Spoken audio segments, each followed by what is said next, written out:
here today with Dr. Roderick Sams, who is a former educator and administrator of over 20 years, and we'll be discussing various ways K-12 schools can create a more inclusive school safety plan. And we know school safety plans should be inclusive of all students and staff, but oftentimes this just isn't the case. Perhaps sometimes it's intentional due to laziness and not wanting to adapt these plans to support those who may have different needs. But I think, or at least I hope, a lot of the time it's due to the fact that a school or district might not have considered a particular scenario or incident where something in their plan wouldn't be helpful or even possible for someone in their student body or staff to do. So that being said, over your career, you've been able to garner several ways schools can create a more inclusive school safety plan. And so the first being in regard to preferred languages. How can schools ensure students whose first language is not English has access to emergency resources and information?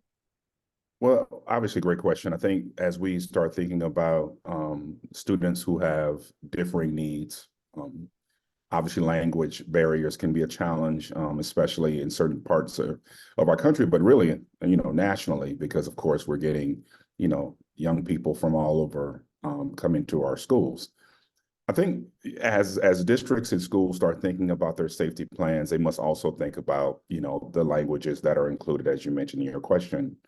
What are the tools and resources that you're leveraging in that safety response? So are you thinking about how you're going to broadcast messages? Is it either auditorily or through visuals?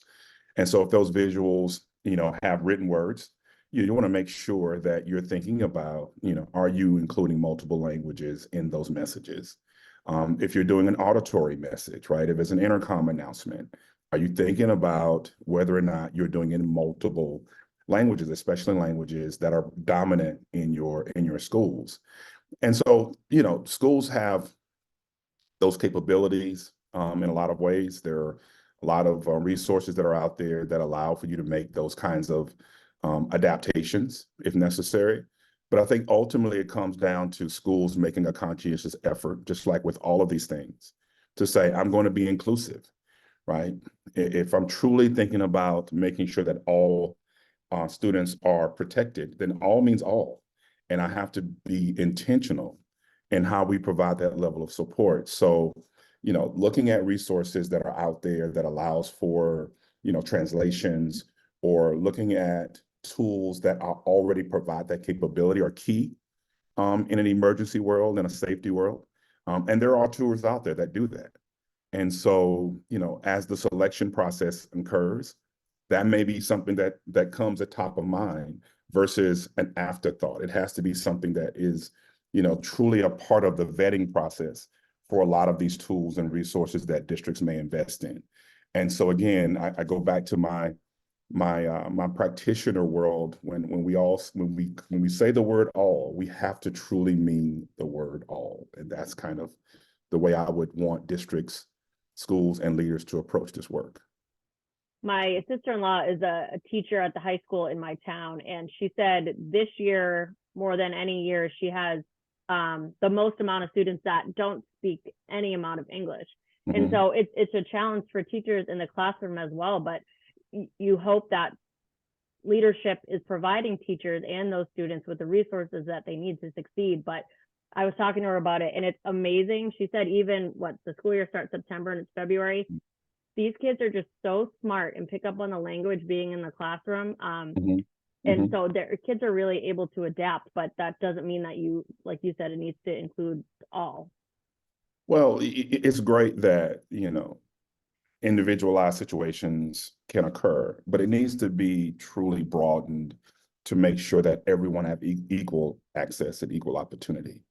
And so, as we start thinking about a student population that's becoming more and more diverse by the day, we have to start thinking in more diverse ways. And so this is just one more example as to how the level of intentionality that has to take place.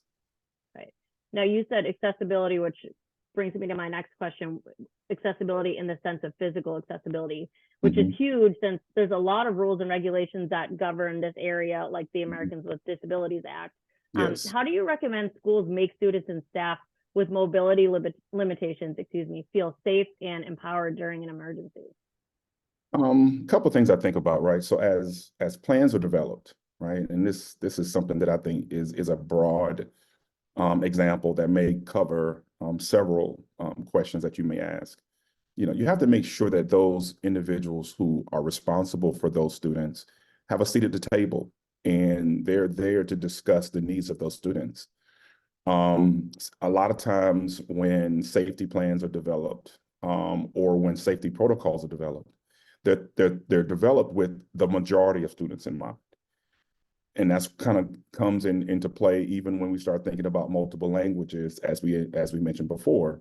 But when we start thinking about physical limitations and physical challenges that many of our students have, we have to make sure that the individuals who are responsible for those students every day can articulate those things and bring those things to light. That's number one. Number two, you know, obviously continuing to make sure that, you know, whatever plans that are in place, those things are practiced constantly. And you actually do them in kind of like a real world situation, so that if you have to evacuate those students, for example, or if you have to provide additional support in the classroom to make sure that those students are protected, that you actually practice those things in the most real example as possible, because you don't want to assume that the classroom environment is going to just be enough to be able to deal with that situation, or the personnel in that classroom is just going to be enough to deal with that situation. So practice looking at your planning, making sure that individuals who have the expertise, the knowledge, as relates to making sure that those young people and those the adults who are responsible for them can be protected in a situation. You know, so practice, you know, reevaluating and evaluating constantly your protocols, practicing them in real time. And then if there's challenges, making the right adaptations, right? Making the right changes. Do you have to change a route that those students will be evacuated if necessary? Or do you have to adjust the amount of resource that is provided to that classroom in the case of an emergency? So always being willing to make those adaptations and those recommendations of resource as you're practicing and as you're monitoring your actual plan. Now, sometimes schools, as you know, are understaffed and don't have enough aides or support staff to give students with disabilities the support they need. Have you seen schools over the years like bring in parents of these students to look at spaces and note things that might be a challenge for their child, not necessarily an emergency, just in everyday getting about school? Because sometimes I think that isn't top of mind for the students themselves. And again, not every kid has a great parent advocate, but have you ever seen schools do that? I have. I've seen schools, you know, leverage parents as a part of the process. I've even seen them, you know, there's a lot of advocacy groups out there who work specifically with students that have either academic or physical challenges, and they provide support to schools and they leverage those organizations as well. So again, you know, as schools are being, you know, taxed greatly when it comes to, you know, the amount of resources they have, and in many cases those resources are being challenged, you know, being willing to look at partnerships either with parents directly or parent organizations or any other third-party organizations that provide support. More and more of those things are starting to happen, primarily because of need, but also just making sure that more people who are advocates are a part of the process. And now we mentioned audio and visual alerts as it relates to ESL students, but audio and visual alerts and multisensory considerations, why are those important? And what are some best practices schools should follow to, you know, ensure alerts are seen or heard or even understood by everyone in a school community? Great question. Obviously, multiple modalities are key as it relates to making sure that everyone knows that something is happening, especially when everyone needs to know that something is happening. And so having some type of visual that can alert you to, you know, some emergency. Sometimes those alert can be multicolored depending upon the type of emergency. If it's a weather emergency, it may be one color. If it's a full-scale lockdown or some type of, you know, closed approach to protecting students and faculty and staff, that may be another color. So the multicolored piece and understanding what those colors mean and reviewing those color protocols are key in making sure that folks know what to do when which situation occurs. Also, anytime there's a way to broadcast a visual messaging, right, that could be done through some type of desktop takeover of your network devices, your laptops, your desktops, your interactive whiteboards, a message popping up saying, hey, here's what's happening and here are your directions are pretty key in making sure that individuals who have visual capabilities, but also not every student, not every even sometimes faculty and staff member have visual capabilities. They may, need have things auditorily announced. So, many systems will do an integration of an intercom system, for example. And so that way an intercom message can be broadcast and that visual and that auditory message can be heard. And that's for those physical limitations that young people may have or that the adults may have. But honestly, in many cases, there's sometimes where kids have headphones on in the school and they're in a computer lab or they're walking down the hall. They may not hear the intercom announcement or visually they may have their eyesight, may not be on that particular area where that lighted, strobe or lighted, visual is being seen because he may be in the restroom and may not have that capability there. So multi-sensory notification is a key component to notification, making sure that everyone in that school understands that something is happening and here are the procedures that we probably have already practiced because we do drills. We've practiced these things, but now we have to put that practice into action. And so that's that trigger that everyone now knows, okay, now that we need to know what those situations are. We know what the situation is, and now we have to respond accordingly to help make sure everybody's safe. Right. Multiple means of conveying emergency information is already a best practice. So not only would you be following a best practice, but you're also accommodating, like we were saying, students with various impairments. So absolutely. And again, we think through those pieces intentionally for those who are in the business of helping schools and districts develop plans that are going to be encompassing of the best outcome possible. And ultimately, the best outcome possible is making sure that we keep as many people, if not everyone, as safe as possible in any kind of situation. Mm-hmm. And as anyone who works in school safety knows, collecting incident data is crucial, like we were saying, to improving emergency response and adapting your school safety plans. What type of data should a district be collecting following an incident to ensure inclusive school safety planning? Well, I think as I think about data, in my previous life being a school administrator, school principal, data drove almost every decision I made, and I'm pretty sure that that's the same for everyone from superintendents all the way down on how they inform their practices and making sure that whatever protocols or procedures or activities that are in place that they're actually performing as described. So when you think about data, you want to make sure that you capture key pieces that are going to drive your plans, your adjustments, resource allocation, et cetera. One, do we know where a lot of these incidents are taking place? That could be areas of your school. It could be the types of school, elementary, middle, or high. It could be locations. If you have the ability to have location data, if you have the ability to have, and you can look at that data, according to, certain school types, et cetera, all that's important. You also want to know the types of emergencies. Is it a medical emergency? Is it a school-based emergency? It could be a classroom type emergency. Is it a disciplinary issue? Is it an issue that is one that is a mass notification school lockdown type of issue? So capturing data on those things are key. You also want to be able to capture data on things that you actually can prevent, right? So being able to de-escalate a situation because you actually got to an emergency before it became a full-scale emergency, especially in some of the more localized ones, like, schools deal with students, engage in fights and things of that nature.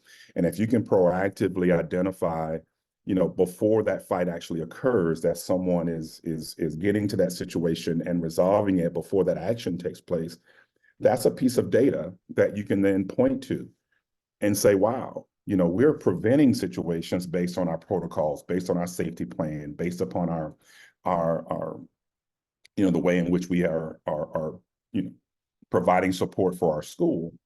And that's something that our community should know. That's our stakeholders should know. Our boards, parents would want to know that, hey, the things that my child's school or my child's district have invested in are making a difference in keeping the school safer because we can actually point to the information. So when I think about how those things can then drive decisions, that helps to know that, did we make the right investments? Is that return on investment real? Are we actually addressing the areas that are critical? Do we have the right resources there?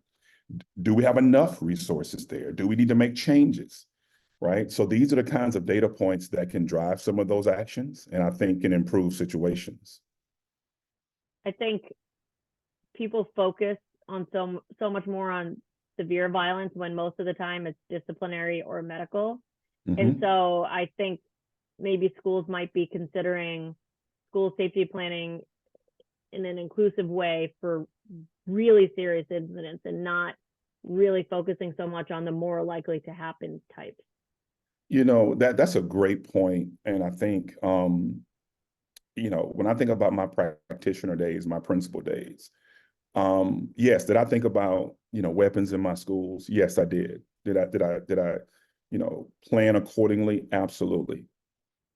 But what drove most of my actions and most of the things that we considered to be best practices were the day-to-day things that would create the kind of culture and climate in my school to be seen as positive, right? So what could we do to make folks feel good about coming to school every day, make kids feel good about coming to school every day, make teachers and faculty and staff members feel good about coming to work every day? It's the day-to-day things that that continue to happen and will happen in every school across the country. And so planning to support a safer environment for those things are the things that every school is going to have to come to grips with if they want to have the kind of inclusive environment that makes education, an easier process for everyone than for those, in those situations versus a challenge. So, those day-to-day things are the ones that are going to, that should, I should say, command everyone's attention. Right. And you mentioned when you were in leadership roles in schools that, you did think about the violent incidents, but having an inclusive campus has shown to reduce violence. So you're not only providing students with the resources they need to help them be successful, but it's improving the overall culture. So it's just, it's all connected. Yeah, it's not siloed, right? Yeah. I always like to think of safer schools are better schools. So if you're working very hard to make your environment safer, then you've done a lot in school improvement. You make it easier for teachers to teach. You make it easier for students to learn. The amount of time that's spent on instruction is increased when you can get to situations and deal with them, whether proactively and prevent them, or even when they occur to deal with them quicker so that they can be resolved and then the process can move forward. You're actually providing a very solid approach to improving the academic environment, the learning environment, the teaching environment by making your environment safer. Absolutely.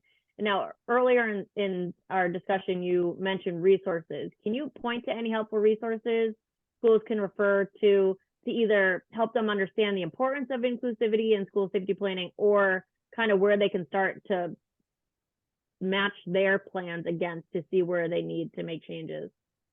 Honestly, I think the primary thing that school districts should consider when they're thinking about their safety planning, is making sure that there's representation across the board as those plans are developed. So when you're thinking about students with disabilities, making sure that you have individuals who work with those students every day involved in that process to make sure that that voice is heard and that voice actually contributes to how the plan is developed.